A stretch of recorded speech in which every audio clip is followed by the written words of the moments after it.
আপনারা জানেন প্রাণী সম্পদ অধিদপ্তর একটি নতুন আইনের মাধ্যমে যে কোনো ধরনের প্রোডাক্ট আমদানি করতে গেলে প্রাণী সম্পদ অধিদপ্তরের এনওসি প্রয়োজন হয় এবং প্রতি মাসে একটি করে মিটিং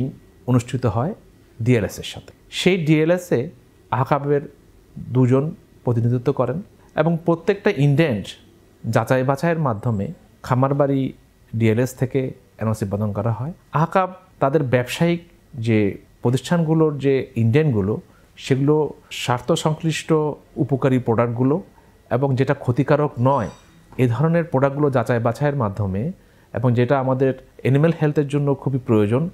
ওইভাবে চিন্তা করেই তাদের মতামত প্রদান করেন এবং সেই হিসাবে প্রত্যেকটি প্রতিষ্ঠান যেন তাদের ইনডেন্ট অনুযায়ী এনওসি পায় সেভাবে তার সহায়ক ভূমিকা হিসেবে পালন করে আসছেন। তদুপরি কাস্টমসে যখন অ্যাসেসমেন্ট আসে আমদানিকারক অ্যাসেসমেন্ট করার পর কোনো ধরনের প্রতিবন্ধকতা হলে আহকাব তার প্রতিনিধি কাস্টমস কমিশনার, বাণিজ্য মন্ত্রণালয় এবং এনবিআরের সাথে সংশ্লিষ্ট সকলের সাথে সহায়তা করে কোনো প্রকার জটিলতা ছাড়াই যেন প্রোডাক্টগুলো ছাড়করণ করতে পারে বন্দর থেকে সেই ব্যাপারে মুখ্য ভূমিকা পালন করে আসছে এবং প্রতিনিয়ত প্রত্যেকজন মেম্বারদেরকে অ্যানুয়াল মিটিং করে এজিএম, ইজিএম এবং নলেজ ডের মাধ্যমে তাদের ব্যবসায়ীদের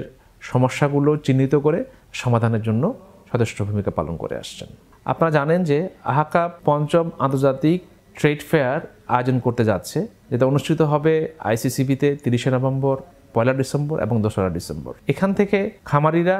এবং যারা নতুন উদ্যোক্তা এবং শিক্ষক, ছাত্র যারা আছেন তারা নতুন উদ্ভাবন, নতুন প্রোডাক্ট এবং ইন্টারন্যাশনালি যে কোম্পানিগুলো এখানে রিপ্রেজেন্ট করছে তাদের নতুন টেকনোলজি সম্বন্ধে জ্ঞান নিতে পারবেন। আমি সবাইকে এই মেলায় অংশগ্রহণের জন্য উদাত্ত আহ্বান জানাচ্ছি।